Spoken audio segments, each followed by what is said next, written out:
ॐ सहनौ भुनक्तु सह वीर्यङ्करवावहै तेजस्विनावधीतमस्तु मा विद्विषावहै। ॐ शान्तिः शान्तिः शान्तिः। ॐ नमो भगवते वैवस्वताय मृत्यवे ब्रह्मविद्याचार्याय नचिकेतसे च। Now we have just finished 232 in the Kathopanishad, and I think we are on the third verse from what I have seen. And the third verse in the 232, or is it just 1 second? Part 6 it says. Maybe it is 3. I'm not sure, but anyhow, it's the third verse in whichever Valli we are.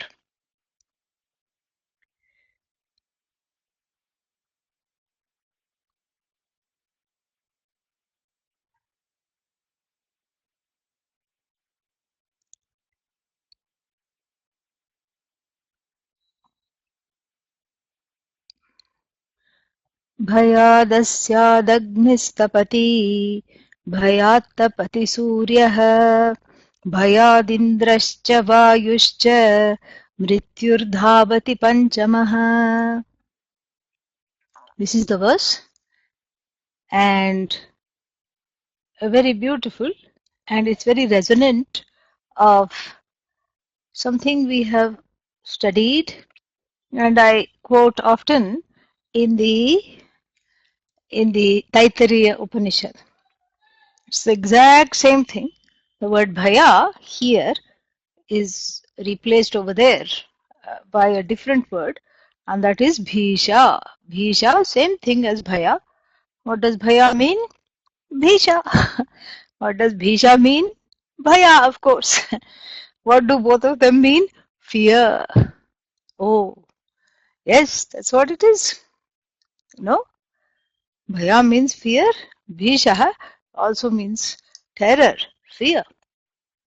So, out of the terror or fear of Bhagavan, we already saw this earlier, that even the prana moves. So, what does this make Bhagavan?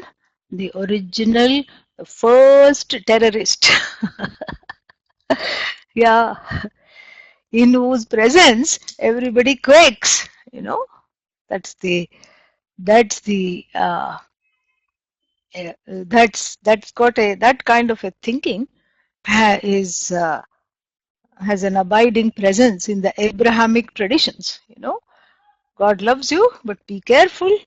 There is judgment day, and something will happen. And you know, and Adi Shankara in his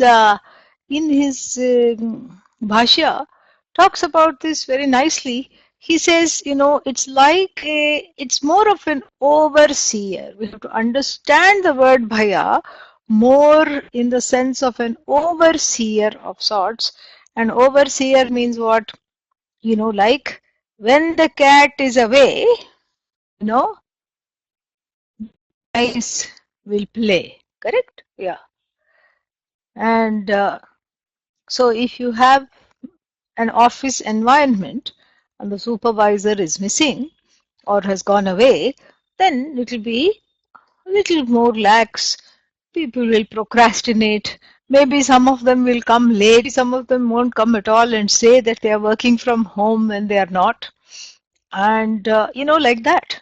So there is some kind of an oversight needed for anything to function. We have to look at it from, I mean, we've already covered this. I'm just bringing it to this verse now. So we need some kind of an oversight for anything to succeed, anything to work, because We work in an environment, we live in an environment, the Jagat is an environment which is Trigunatmikam. Trigunatmikam Jagat. Idam Jagat. Trigunatmikam means it is imbued with the influence of three gunas. In fact, I've always said that the three gunas, sattva, which is very close to one's nature, compassionate, godly, accommodating, etc. Rajas, active, restless, and tamas, what is tamas? Better not talk about it. Yeah, tamas means eh, inert, inertia, dull, etc. Dullness, sleep, anger, resentment, all these, come under rajas tamas. So this is, these are the um, palettes, the primary colors with which Maya colors the whole universe. And it's as though the jivas are all trapped in this painting, in this horrific painting, you know. And the sattva, rajas, tamas, the coloration of these has trapped all the jivas as though, okay. So much so that one is not able to come out of that influence. So as long as the three gunas are there in the Jagat, then the oversight is needed for anything at all. Absolutely. Because tamas is there enough. Forget even rajas. Forget rajas. Tamas is there means finished. Everybody will go to sleep. Nothing will get done. Because tamas does not allow you to expand. The influence of tamas is such that you can't own up, for example, the work that you're doing. The work that you're doing cannot be owned up by you, and you cannot say that this is just mine, this is for my lot, this is for me to do, let me put in my 100%. You're not able to say that. Why? Because one is resentful. And that resentment is from that, tamas rajas combined operation, and which of course, in that kind of a inner environment, the raga dveshas fry into a crisp pakodas in the oil of rajas and tamas, and the result is chaos, because one always feels entitled, one feels one hasn't got anything, and one slacks off, so to speak.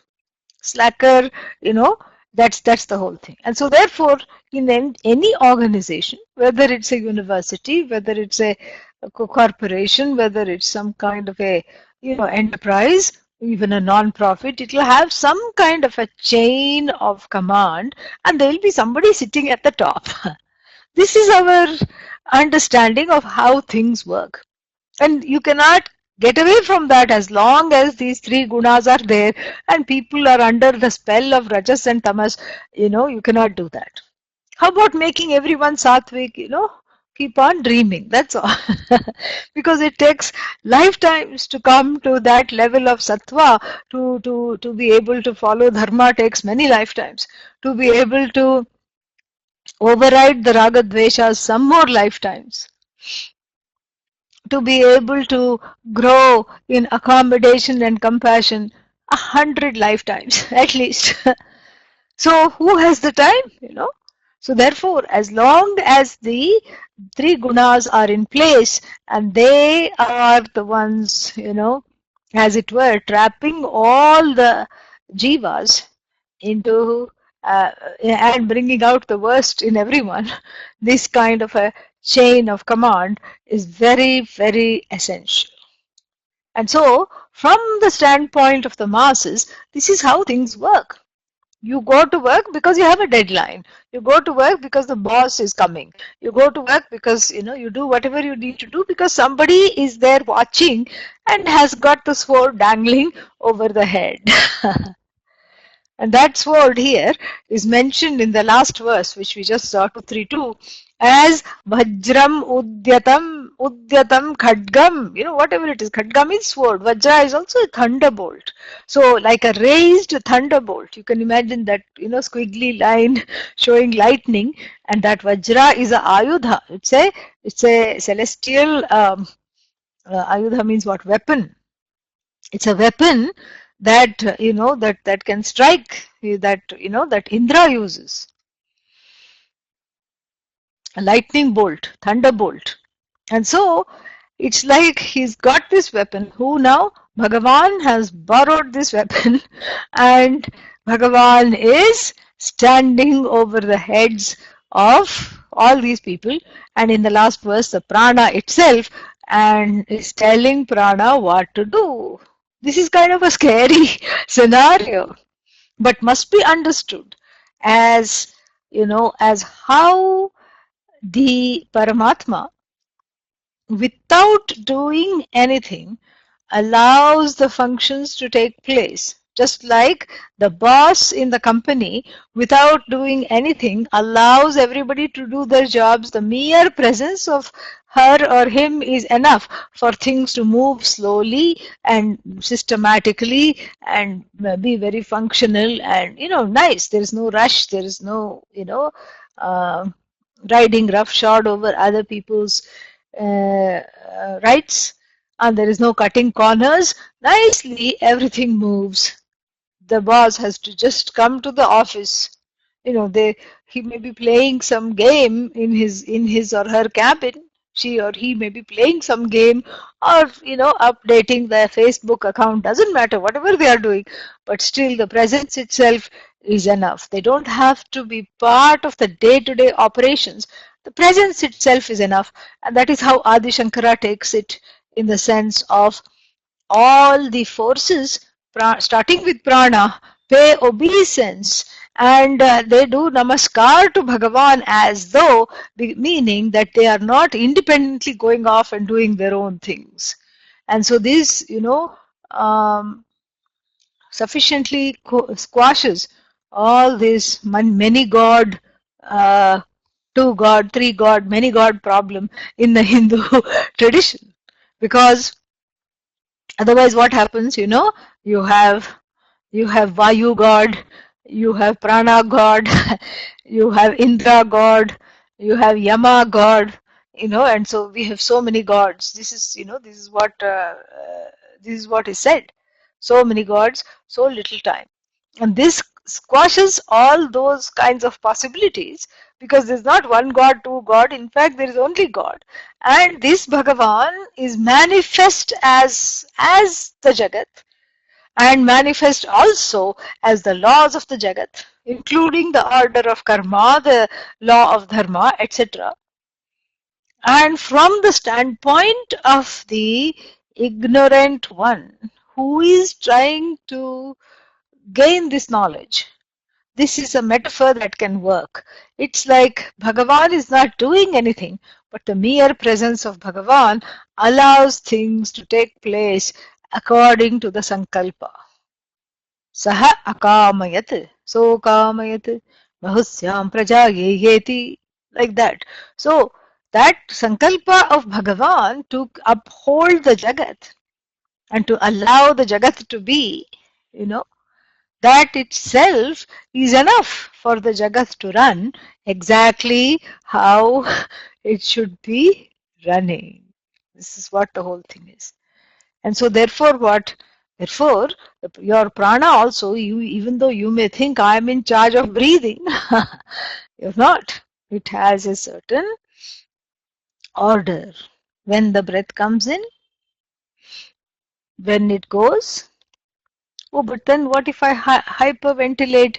Isn't that out of my choice? That also is not out of choice. Nobody hyperventilates out of choice. Some, anxiety-ridden situation comes. Why does that come? Because of karma. That's again Bhagavan. That's again the order of Bhagavan.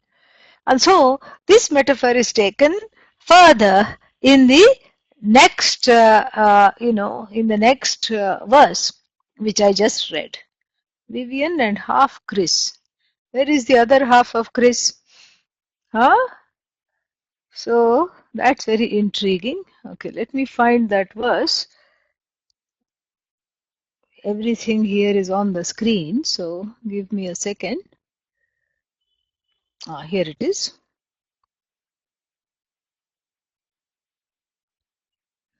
Bhayad asya bhayat, out of the fear of this one. Which one? The same one that was talked about, as Mahad Bhayam Vajramudyatam, the one who is standing over the head of prana, etc. And the one who is, the one who is coordinating all this activities of the Jagat without necessarily doing anything, that one. And that one is the one who is referred to as Asya. Asya Bhayat.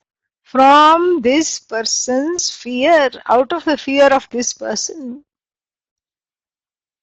And this, and the fear here is something to be conquered, and the one who conquers the fear, it was told earlier, etad viduhu amritaha te bhavanti, they gain immortality. Immortality means, fearlessness. That's what is immortality, because the all this puk heart, always always worried, always, upset, this puk, this one, that is like dying 1,000 deaths every day. So the fear here is to be conquered. And how does that conquering happen? The conquering happens with one word that is hidden here, viduhu, etad ye viduhu. People who understand this meaning, who know this, and that knowing is emphasized repeatedly. It's not a matter of doing, it's a matter of knowing. And that knowing is the one that drives away the fear. And what is this knowing? Self-knowledge. This Brahma Vidya alone drives away the fear of Brahman, the fear of Jiva, the fear of Jagat, fear of Ishvara, fear of Jiva, fear of all these things. That knowledge alone, that self-knowledge, drives away. And otherwise what happens? Because of fear, bhayam, because of this bhayam, and this bhayam and dvaitam have a wonderful connection. Bhayam and dvaitam go together. Dvaitam means duality. Bhaya, and so dvaitadhi bhayam bhavati. Brihadaranyaka Upanishad says. Taittiriya Upanishad puts it differently. Udaram antaram kurute adhatasya bhayam bhavati. So the fear, if you make a separation, even a little bit between yourself and another, fear is sure to arise. And so that fear has to be conquered, we were told in the last verse and in the last mantra. And that conquering happens through self-knowledge, where this as though duality between myself, the Jagat, and Ishvara is resolved. And then further, elaborating on this theme, we have Bhayadasya, Asya Agnihi Tapati. Tapati burns. What burns? Agnihi, fire burns.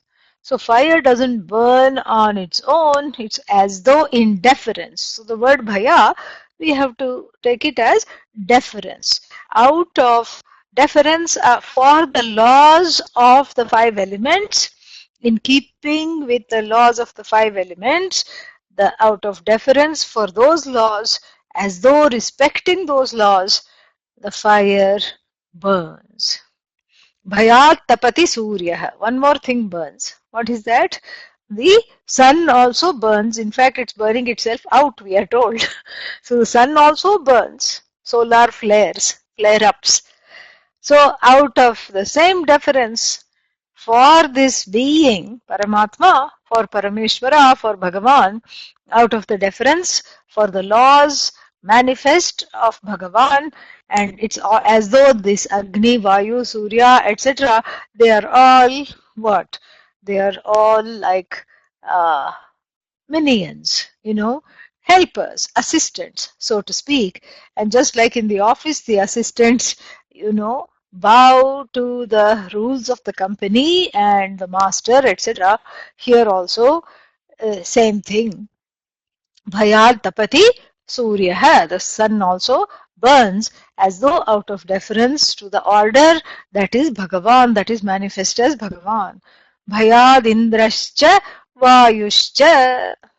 You know, indrascha, Indra, who is the Lord of heaven, and Vayu, the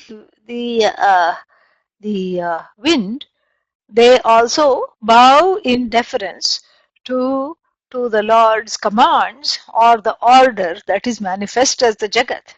And finally, Mrityuhu, this is kind of, a tongue-in-cheek humor on part of Lord Yama. Lord Yama is very, is very wonderful. He cracks jokes like that on himself, very tongue-in-cheek humor, and we have seen examples of that previously also. Recounting one where, he says, Saha mrityoho mrityum apnoti. Yaha naneva pashyati.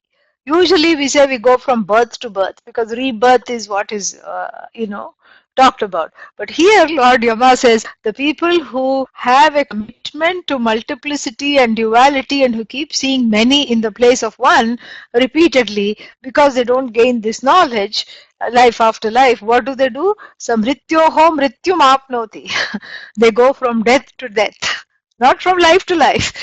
So like this he has a nice little, a little touch, a little touch of morbidity, just enough, and a little humor. Sometimes it is self-referenced humor, like here. And so mrityuhu dhavati. And it's almost like he's saying Mrityu is who? Me. And he's saying even I am on the run. In Nachiketa, even I am on the run. Dhavati, run. Panchamaha. Panchamaha means the Mrityu is the last one, fifth one to be discussed. Look, Bhaya, so Agnihi, Suryaha, Indraha, Vayuhu, Mrityu. 5. Okay? So Mrityu is the fifth one. So Panchamaha doesn't have any other meaning. So Panchamaha, and so even even I am running. And what is the humor in that? Even I am not an independent agent. The humor here is I make everyone run away from me. And everyone looks at me and runs, takes off. In fact, a little sickness I should send and they all run away. And so everyone runs away from me, but I also am on the run to fulfill the commands of Bhagavan. I make everyone run. Bhagavan also makes me run. This is the whole idea. So this is, very very nice. We have the same exact verse in the Taittiriya Upanishad. भीषास्माद्वातः पवते भीषोदेति सूर्यः भीषास्मादग्निश्चेन्द्रश्च मृत्युर्धावति पञ्चम इति. Just a small difference, same thing. Bhishat, asmat, out of this causeless cause, the fear of this causeless cause. Fear here means deference, respect. And what happens? Everything as though falls in place. Everything falls in place. And Adi Shankara, discussing this, says, Bhayad bhitya parameshwarasya agnihi tapati. It's a very straightforward thing here. So, it's almost out of the fear of, as though fear of Ishvara, the fire burns. Suryo bhayad indrascha vayuscha mrityurdhavati panchamaha nahi ishvaranam lokapalanam samarthanam satam niyanta ched vajra udyata karavat न स्यात् स्वामी भय भीतानाम इव भृत्यानाम नियता प्रवृत्तिः उपपद्यते. Upapadyate. He says that if Bhagavan was not the Niyanta. Niyanta means what? The controller of all this. It's a upadhi. It is Bhagavan's upadhi. It's a particular status assumed by Brahman in the form of Parameshwara, endowed with endowed with the responsibility of looking after the Jagat. Pala, Pata, the one, Palana Karta, and the one who protects the Jagat, the one who takes care of the Jagat. So that endowed with that kind of a, status, then Brahman or Bhagavan becomes Niyanta, because already um, the Jagat is moving according to the plan, definitely. But the plan is non-separate from Bhagavan.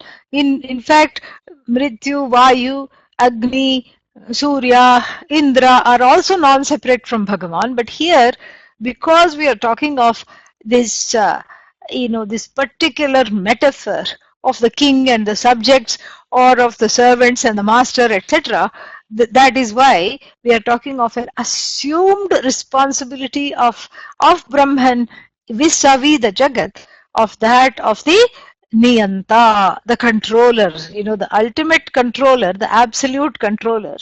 And, with the thunderbolt raised in the hand, and this metaphor is there for teaching purposes, because it's got a certain urgency here. There is a certain urgency. This metaphor of the master or the mistress and the people who are serving, that kind of a divide and that fear, that urgency is there, because the everyday fear that we encounter is bad enough, and then there is fear of Bhagavan, which is felt all the way up to Indra. Everybody is under the grip of this fear. But the way to get rid of this fear is also given. This fear is first highlighted. This is a typical, and a very beautiful methodology, a pedagogy of the teaching here. Teaching style is very nice, because first you highlight the fear and take it right up to Bhagavan. And this is what happens. We've seen in the Bhagavad Gita in the 11th chapter. Arjuna feels very, very frightened. Why does he feel frightened? Because he is away from Bhagavan. He asks, show me your whole Rupa form, and the cosmic form is shown. What does he do? He just, quakes, because he separates himself. He wants to sit in the audience and look, creating Advaita, a duality between himself and Bhagavan. And here too, that duality is what is causing fear.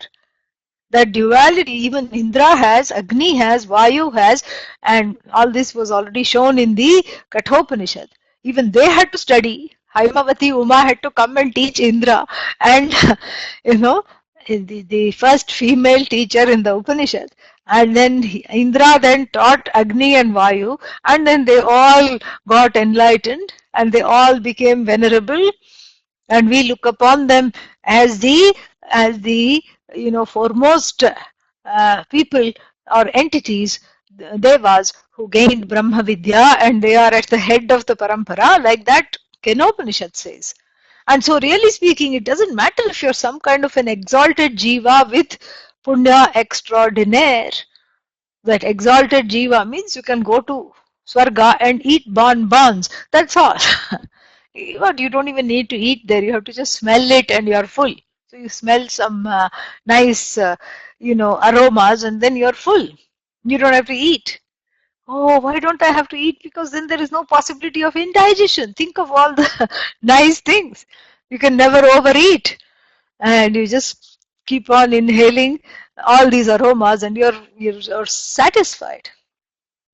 That's why when you offer to Naivedya to Bhagavan, you just go like that, you just go like that. Here is this plate of laddus, here, just Devaha, Paroksha Priyaha, they remotely you offer, and then they are fine. And that's what it is. So you have some benefits of going to heaven and gaining lot of punya. Even Brahmaloka, you go up there and then go up or down or wherever it is, some kind of a parallel universe of lot of benefits. You go there and then what happens? Kshine punye, when the punya runs out, martya lokam vishanti, all these entities come back, and even Indra, Agni, Vayu, they return to martya loka at the end of the kalpa, at the end of the yuga, like this. So therefore, this bhaya is not a solution. In fact, it is a problem, and this problem has been highlighted and taken right up to Bhagavan. So there is this fear of Bhagavan, as it were, and that fear of Bhagavan, which even Indra, Agni, Vayu have, what to talk of other mortals, and even exalted jivas have that, what to talk of other jivas. And there is a remedy for this, and the remedy is studying this Vidya. That is the only remedy. And studying this Vidya, what happens? The fear goes. But how does the fear go? It goes in two steps. And this is also something that is talked about in the, what was that? Taittiriya Upanishad. Taittiriya Upanishad talks about how this fear goes. A two-step process. First is you resolve the fear into Bhagavan. You take Bhagavan as the place where a receptacle for all your fears. So the feet of the Lord is a big receptacle, a limitless receptacle, a receiving place for all the, fears. So everyone goes and dumps their fears. So Bhagavan's feet are the landmine or landfill of fears. So all the fears just go there, go there, go there. And the fears are usually what? Of being limited, of being finite, of being not enough, of being abandoned, of being alone, of questioning oneself, of being insecure. All these are just notional fears. And all these fears are put at the feet of the Lord.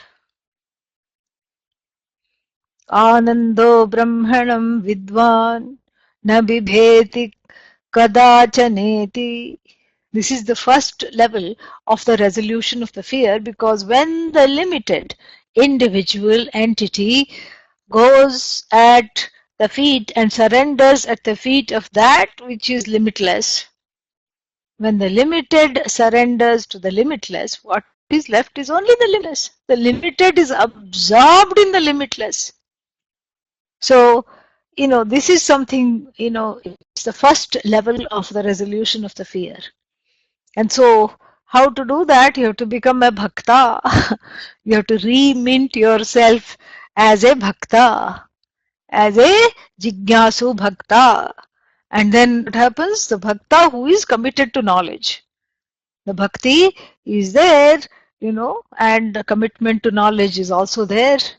And this is how the bhakti comes, and that bhakti is cultivated deliberately, and Bhagavan is seen as an altar of surrender for all fears. So all fears are left at the altar of surrender, and one becomes relatively fearless. Na bibheti kadachaneti. That bhakti is what resolves this fear. Again, it's not an absolute resolution because the fear comes back. This is an exercise where the one who is afraid, is therapeutically lets go of the fear repeatedly as it comes up.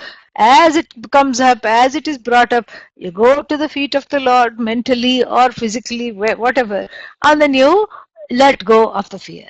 Okay? So that is something that you do repeatedly. And then what happens? Then you come back, the fear may come back, and it will, because, it's not fully resolved. The cause of the fear is not resolved. Yeah, the cause of the fear is what? duality, buying into the duality is the cause of the fear.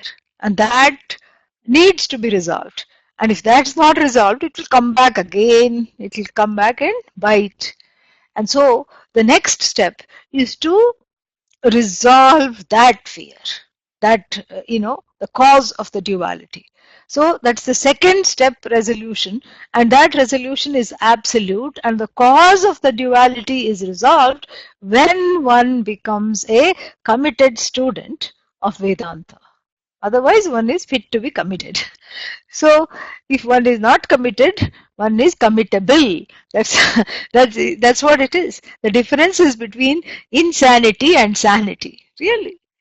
And so, the second step, after you have felt a certain relative security, after giving everything over to the Lord, the second step is to use that inner space, gain from that, that connection with Bhagavan, to use that inner space to gain this knowledge, to fill up that space with Atma Vidya, and then what to do, then what happens?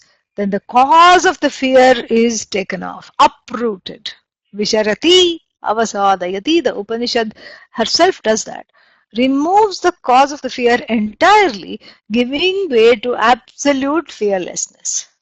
So first the fearlessness is relative, then it becomes absolute, because the cause of the fear, which is, thinking myself to be separate from everything, that is resolved in the wake of the knowledge that I am Brahman, I am Bhagavan, I am Ishvara, I am not separate from Ishvara. So this is what is the two-step process to gaining this understanding.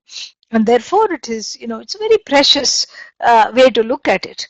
And therefore this bhakti becomes extremely, crucial. The bhakti becomes extremely crucial, because without cultivating which, you can't jump to, what is that? You can't jump to this step number 2 without going through step number 1. You can't do that. Why? Because that relative resolution is important before the duality is transcended. And those who have transcended the duality those who have transcended the duality alone, amritaha te bhavanti. The concluding verse of the Shvetashvatara Upanishad, also very beautiful, says the same thing, that without this bhakti, you can kiss the knowledge goodbye. Yasya deve para bhaktihi, yatha deve tatha gurau, tasyaite kathitha hyarthaha, prakashante mahatmanaha. For whom, yasya, for whom, deve para bhaktihi, for whom there is, complete devotion to Bhagavan.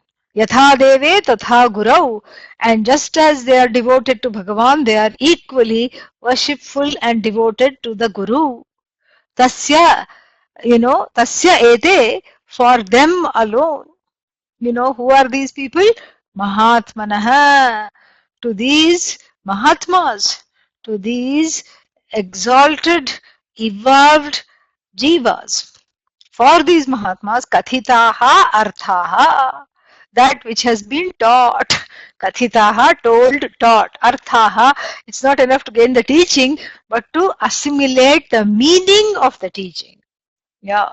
So these truths, kathitaha, arthaha, the meaning of these words of the Upanishad, prakashante, shine for those Mahatmas who have the ultimate devotion to Bhagavan and the ultimate devotion to Guru. Only in the light of this devotion, the devotion, the bhakti unlocks the truths. Yeah, so artha has double meaning here, because the artha here means security too. Artha also means meaning, and artha means security. So kathitaha arthaha. So the ultimate teaching of self-security, that you are the most secure thing that there is in this whole universe. you know, then then what? You are the most secure thing. That's the best teaching. And then we have this understanding that I am whole, I am limitless, and that in the light of this teaching, that security which was not gained. I mean, I was already secure, but that knowledge of that security was not previously gained, and now it has been gained, and then it is gained through the tool of bhakti. Otherwise, that is the key that unlocks the knowledge. Otherwise, the knowledge is not unlocked. It's more like a locked knowledge. One is all locked up with all kinds of notions, and the knowledge is also locked up in the heart. And so, therefore, this bhakti is very important, and that bhakti doesn't come unless there is tremendous fear. Otherwise, who has bhakti? Yeah, bhakti doesn't come unless one is going through some adversarial circumstances and that causes fear. The two avenues for bhakti are fear and sorrow. Here, fear is highlighted because it's more universally felt than sorrow. Sorrow is also universal, but fear is more palpable. Yeah, because and it's also more intolerable. Sorrow somehow, you keep on dragging. Yes, I'm sad, and you drag on, drag on. But fear is just got that gut reaction and that visceral, you know, intolerance for it, which is so palpable and universally felt. And so therefore, there is a setup. The Upanishad sets up the scenario where even exalted jivas like Indra, all these, Indra, Yama, Agni, Vayu, and all are afraid as though of Bhagavan, and even they, bow to the command of Bhagavan. They are all not just going rogue, they are also doing whatever they are supposed to do. And the one who knows this, who penetrates through this rahasya, this secret of what is this fear, and that keeps everything going. And this fear alone keeps the samsara going. I want to withdraw from samsara, therefore I have to withdraw from the fear. And, using this two-step process, I come out of this. This is what is most needed. This is what is the most needed thing. And then so the setup is to highlight the fear and then give the tools to drop it also. Ye viduhu amritaha te bhavanti. I'm also referring to the previous verse, and because it's connected. So viduhu, all right, I should know this. When should I know this? Maybe in the next life, or maybe I should know this in the what in the after death. After death, I will go slowly to some Brahmaloka or somewhere, and then I will get moksha, from everything. Sometimes people, because of ignorance, equate death and moksha. So instead of saying somebody died or passed away, they say that person has gained moksha. What they mean really is that they have gained moksha from that person. That's all. So moksha is not possible without knowledge, And so how and when this knowledge should be gained is given in the next verse.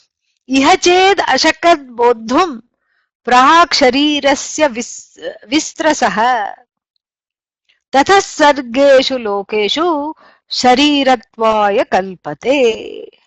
Very nice, and a little intriguing the way it is been it has been formulated, because there is this word shak. Shak means what does it mean?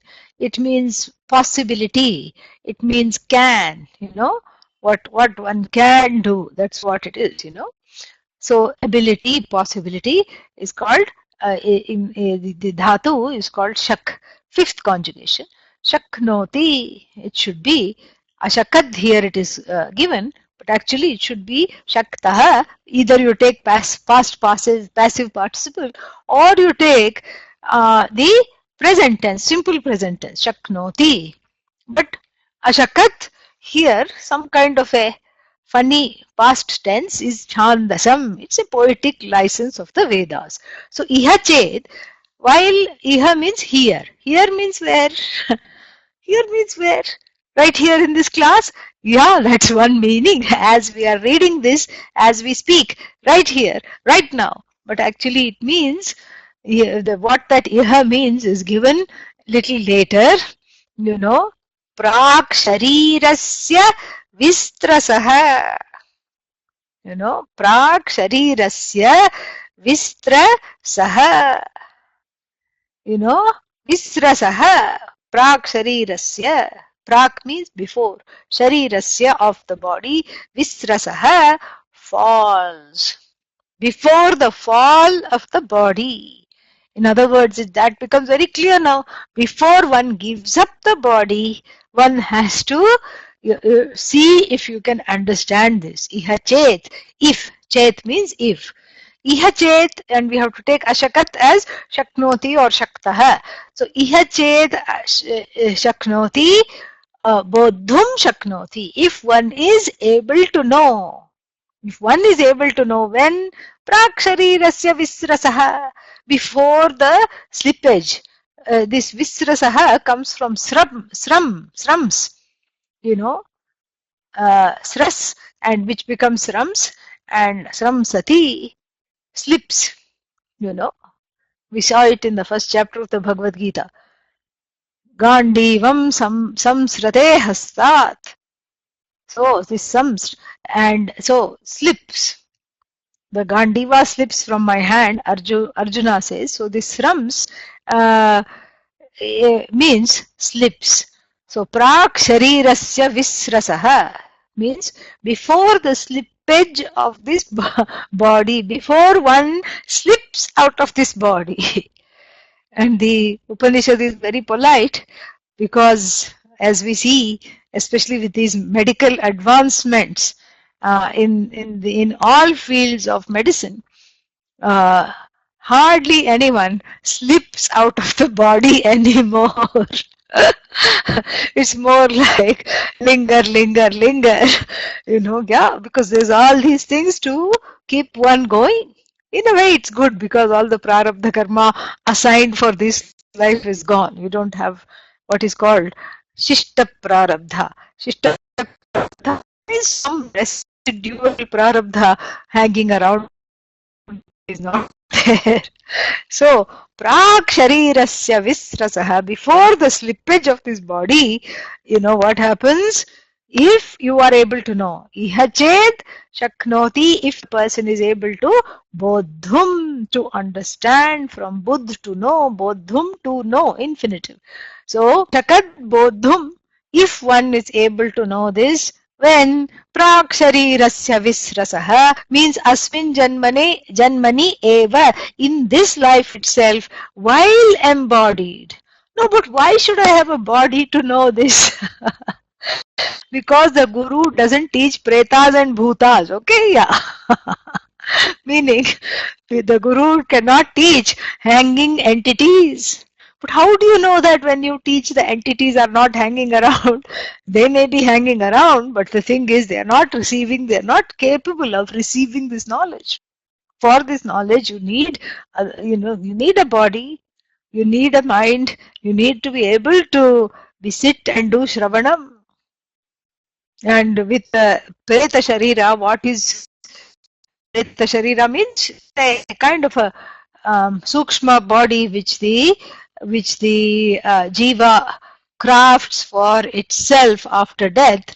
What does it do? It has a lot of desires to fulfill. And this desire is not going to be the first one, generally speaking. And most of the time, it will have a lot of irons in the fire, lot of things to fulfill, and it's on the go. It's not certainly going to be interested in sitting in front of the guru, this disembodied entity. Yeah.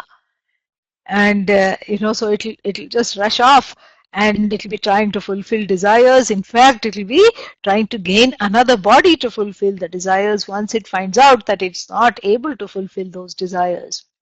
And so it's just coming to terms with death, etc. So a disembodied entity cannot, cannot gain this knowledge. You need a body for this knowledge. The body is mokshayatanam. Yeah. Ayatana means a vehicle. Yeah. Mokshayatanam. So this is a moksha. Moksha, for a vehicle for moksha. A vehicle to gain this knowledge and gain the freedom that is promised as a result of this knowledge. Freedom from death, freedom from death means identifying with the body as finite. So when that knowledge has to take place before one, as so to speak, euphemistically speaking, slips out of the body. Nowadays it is, as I said, more like Lord Yama has to drag someone, yank someone out of the body. No one slips anymore, thanks to advances in medicine. So, and then it says that iha chet visrasaha. So the Upanishad is very cryptic here because it doesn't say iha chet means what if. So what if someone was able to know right here? We'd never get to know what happens. We have to supply, and Adi Shankara supplies this in the Bhashya. Then there is no more samsara for that person. That is not said. But we have to understand that. We have to supply it and understand that, because after all we are coming to the end of the Kathopanishad. So iha ched ashakat bodhum. If one is able to gain this knowledge right here, right now, then when praksharirasya visrasaha, before the slippage of this body, then then one gains freedom from the bondage of samsara. We have to supply that. And then the next line is the opposite. If you don't gain this, because the first line has the last portion missing and the next line has the first portion missing. So the first line, what should have been the last portion? If you gain this knowledge, that much is given, then you are free of samsara. That is missing. And in the next line, what is missing is, if you don't gain this knowledge, ... that if you don't gain this knowledge is missing. Tataha means therefore. Suddenly, very funny it is. Therefore, what? Sargeshu lokeshu. In this world of, manifest things. Sarga means manifest things, and sharirattvaya, very interesting expression. Sharirattvaya kalpate. Sharirattvaya means for the sake of a body, kalpate, becomes ready, becomes ready to gain a body. If you don't gain this knowledge, it's still a win-win situation. You will gain a body. That's all. Something you will gain. Either you gain the knowledge and you gain freedom from samsara, you gain moksha, gain within, quotes here. Either you gain this knowledge or what do? You gain samsara. You gain another body. Either way you are fine because you are gaining something or the other. So that's why this verse is a bit funny, because some things are gone missing. I think that there were some baby goats involved. Maybe they ate off a little piece of this. Maybe there was another line or something, but we will never know. So, iha ched ashakat bodhum prak sharirasya visrasaha. To that we have to supply, samsara, mokshati, or something like that. Muchyate, we have to supply. Then the next one, iha ched nached iha bodhum ashakat bodhum nached, we have to supply tatah sargeshu lokeshu sharirattvaya kalpate. So now, having understood this, let's look at what Adi Shankara says.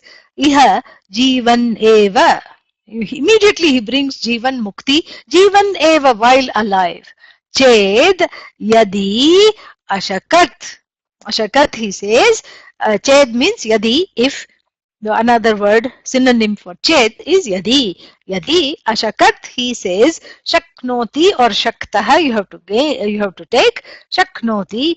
If the person is capable, sanjanati iti etad bhayakaranam Brahma. So what do they gain? They gain the knowledge. What does the person gain here? The person gains the knowledge. And what is that knowledge? That, that this bhayakaranam Brahma. What is the secret behind this Brahman becoming the cause of the fear? Is Brahman really the cause of the fear, etc.? The person gains. If the person is able to know and knows while alive, while in this life, that this Brahman, which is seen by everyone as the cause of the fear, is myself alone. That is what Bhagavan means. Sanjanati. Knows without a doubt, without any error, without any kind of, without any kind of fear or error or kind of vagueness, a knowledge that is free of all these things. Brahma bodhum avagantum. Avagantum means assimilates this knowledge, that this whole spoof about Brahman being the cause of fear is understood. That Bhagavan is me alone, how can it be the cause of fear? Once one calls this bluff, then what happens? Then he continues, Prak Purvam Sharirasya Visrasaha Vasranat Patanat. Vasranat means before the slippage of this body. Patanat, he converts it into before the fall of the body. Samsara bandhanat vimuchyate, the person is free of samsara. Nached ashakat bodhum tataha anavabodhat sargeshu srijyante yeshu srishtavyaha praninaha iti sargaha. It's very beautiful. He says, if supposing the person, he supplies whatever is missing. If supposing the person doesn't come to know, tataha, therefore, anavabodhat, because of the ignorance. So this avabodhanam is not there. Anavabodhanam is there, means the ignorance continues. Then sargeshu, and he gives a sarga, he gives a beautiful, what's the word for it? Vyutpati. He gives a beautiful derivation of sarga, that, he becomes capable of taking, he or she, this jiva, becomes capable of taking a body where on the earth and other worlds, sargeshu lokeshu. Sarga means that which is fit to be created. That which is fit to be created is called sarga. Srijyante yeshu srishtavyaha praninaha iti sargaha. That which is fit to be created, a place where creation is possible, like earth, etc.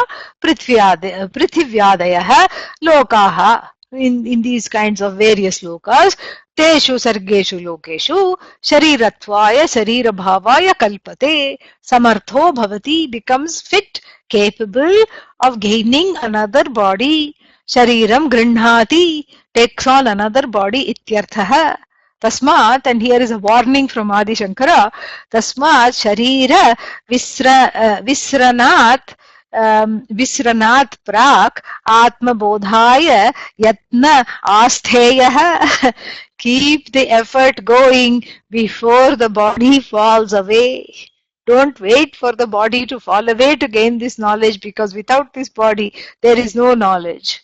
Oh, but then I'll have another body. But don't forget, yes, you'll have another body, but don't forget that that body is crafted from the previous desires, which obviously did not include as the top priority the desire for the knowledge. So that body will also go to waste, because it's crafted from all kinds of desires and punya shesha, papa shesha, and so therefore it is not going to be, it may or may not be a Vedanta ready body. So therefore what? This is all you got right now, right here, this body. not any other body, not any body, no, not no body. This body is all that you have. So Adi Shankara, ends here with a caveat. Tasmat sharirasya visramsanat prak atmabodhaya yatnah astheyah. Keep at it. Therefore, you know therefore, before the body, dropping the body, you should make an attempt to understand the Atma.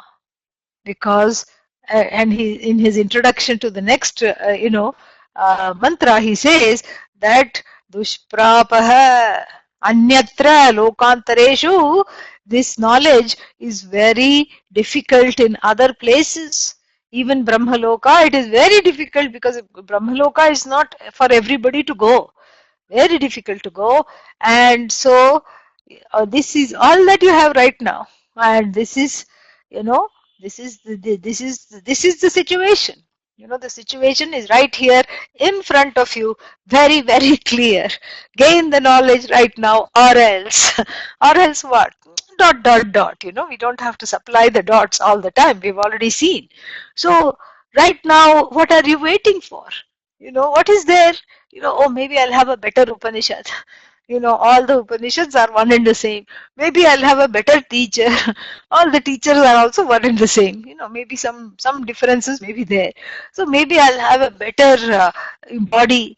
Yes, you may have a better body, but that life you are interested in sports and swimming and snorkeling and not Vedanta. You know, and maybe that body is better at swimming in the samsaric waters. That's all it is. So therefore, right here, right now is an opportunity. And so please take care of this opportunity, and you must gain this knowledge right here, because in other places it becomes more difficult than right here. So, with this we will stop here. We'll see next week. More to be seen next week. ॐ पूर्णमदः पूर्णमिदं पूर्णात् पूर्णमुदच्यते पूर्णस्य पूर्णमादाय पूर्णमेवावशिष्यते ॐ शान्तिः शान्तिः शान्तिः हरिः ॐ श्रीगुरुभ्यो नमः हरिः ॐ. Nice to see all of you. Amber, everybody is here. Very good. Kate is here. Very nice. Kiran is also here. Good. Wonderful.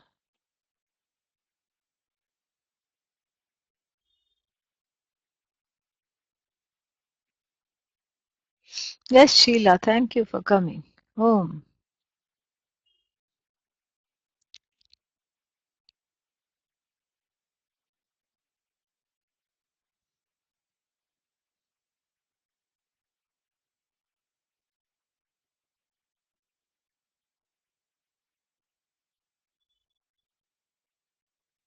Yes, it's a wonderful mantra.